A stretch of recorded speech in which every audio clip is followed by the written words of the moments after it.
some of y'all may not. I'm Sai. I'm Andrea. We are upperclassmen. I'm a sophomore. I'm a junior and she's a senior. We will be at all the competitions, so if you ever need help, please feel free to come and ask us for help. Yeah. Today we're going to be talking about fuel-centric block code driving on a negative drive. This is going to be through blocks. Some of y'all may use blocks, some of y'all may not, but this is specifically for blocks, and the things you can learn can be interchanged between the two languages. Just take it away. Okay, starting off with fuel-centric versus robot-centric. Fuel-centric uses the IMU. It allows the car to always be in the direction of the driver, and it simplifies navigation. Right here we have a little diagram of what an example of it looks like. So you see the robot is facing this way, you move up, it goes up. It's facing that way, but when you move up, it still goes up. So it's really easier to navigate. Robot-centric, it works more manually, I guess. Wherever the robot's facing, it's going to go that direction.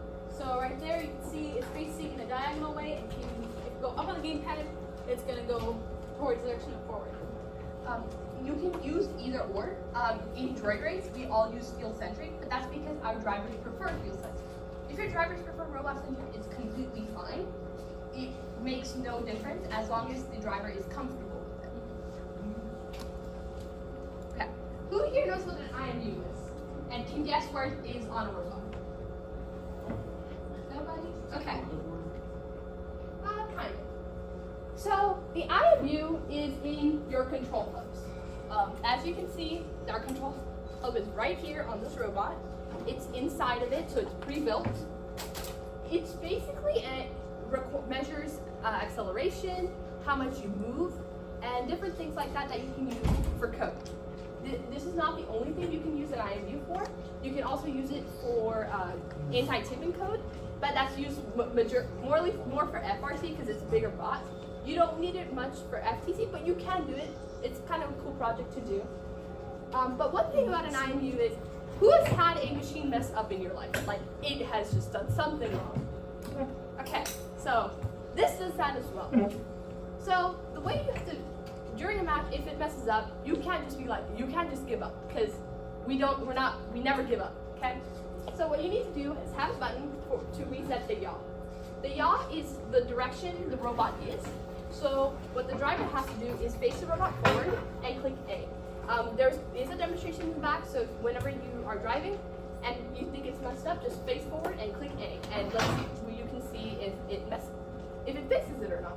You also want to reset the yaw at the beginning of every match because you want to make sure you start off clean at the very beginning of the match. So first of all, you have to set up the motors. So when you make a motor, you have to, no matter which way it's facing, depending on the orientation of the motor, you will have to reverse it or forward it. You should always have it forward or reverse, just so you know when you're looking back on your code, if it needs to be reversed or it needs to turn the other way, you know which way it's facing. There's also zero power behavior. There's brake and flow. So you have to set a power for what the motor should do when it has no power. For brake, when the motor stops, it's going to lock immediately. The robot will stop and it immediately stops. For flow, it lets the motor stop with the help of friction. So instead of a quick brake, it will slowly stop instead of harshly stopping. They're both good to use during competition. One is better to use, in my opinion. You want to use brake when you're at competition, especially for autonomous, because you don't want it to just keep going where you don't want it to. You want to just use brake, have the robot stop. One bad thing about brake is if you do it too much or you do it at high speeds, you can 1, tip over the robot, 2, break your motors. That's kind of bad because your motor's expensive. But let's say you're just going to a STEM night, you're letting some kids drive, or you're just doing something that is not competition, you can totally do flow and it works perfectly fine. Flow is really good for people who are beginners to driving because it allows you to kind of ease your way into how driving works. There's another thing you can do, which is slow mode. So you're driving, let's say you're driving a car. Most of us are not driving a car. So you can either go fast or slow. You can do the same thing on a robot. In this example, you're using a right bumper, so whenever you hold the right bumper, you're going at slow speeds. But if you're not, you're going at full speed. And you can change these values to be 80%, 50%, or whatever you want.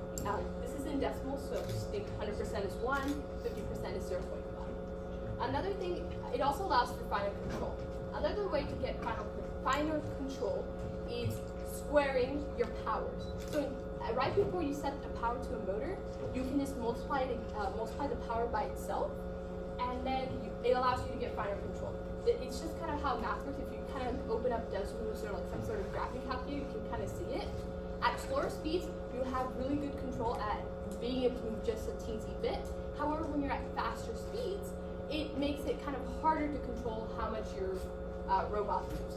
But again, this is just a preference for what your driver wants. Some drivers just don't want half squared, some drivers do.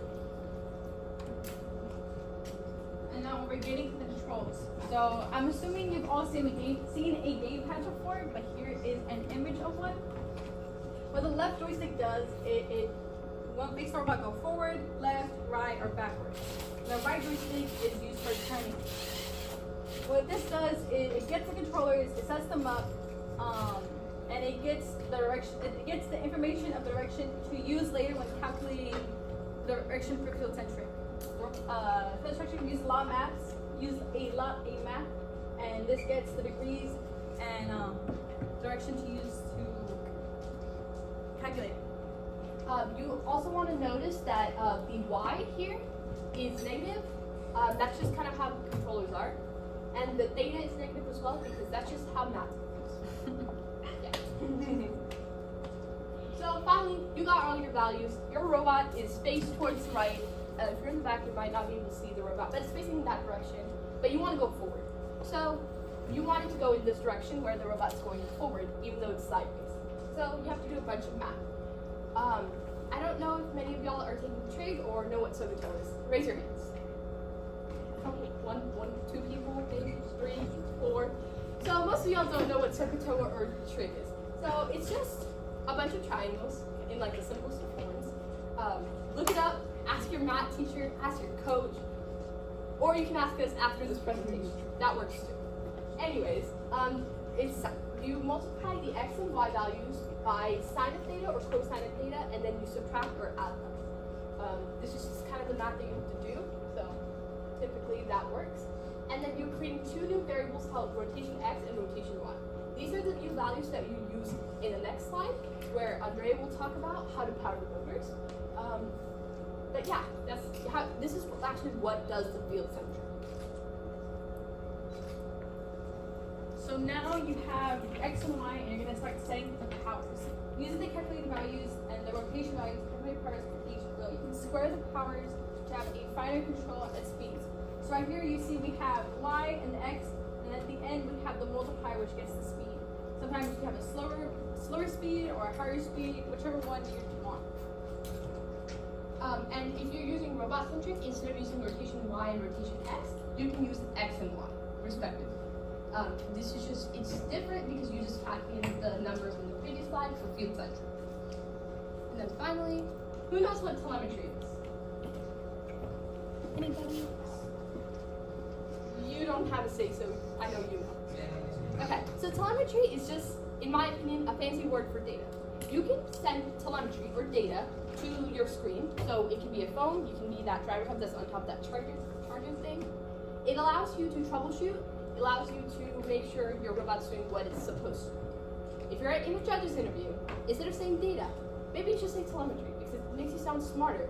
And I know everyone here is smart, so say the word telemetry. Just a hint. So in this example, it's kind of hard to see. At the very top, it says the IMU yaw. Yaw is the direction of the robot. The yaw can be either in degrees or radians. However, I prefer to put degrees because everyone here knows what a 90-degree looks like, right? Who knows what a 1 radian looks like? I don't either. So, degrees, guys. Use degrees. You also want to show the multiplier speed, so you know if you're going slow or fast, like just a confirmation, like you probably drive the robot, but you know, it's good to display it as well. The y, x, and rx are what your IMU is showing. This can, over time, as you become more experienced, you'll understand more how values affect each other. At the beginning, they would probably just use as values, but over time, they kind of help you out. And the rotation X and Y, those are just your calculated values. Again, over time and with experience, you'll kind of understand more about how they will affect the robot. But for now, there's values that you might want to show. Yeah, that's kind of a brief presentation about field-centric robot code. If you would like to get the file for this, please stay behind. I'll pass around my phone to get your email, and we'll send it to you like later tonight. And we can drive the robot. So that sounds fun.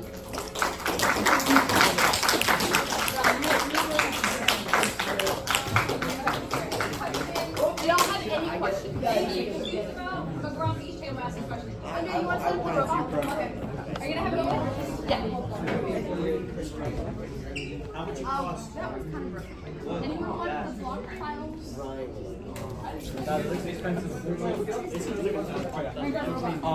Also, what do you guys want to head off to kick off? Like 10 or so?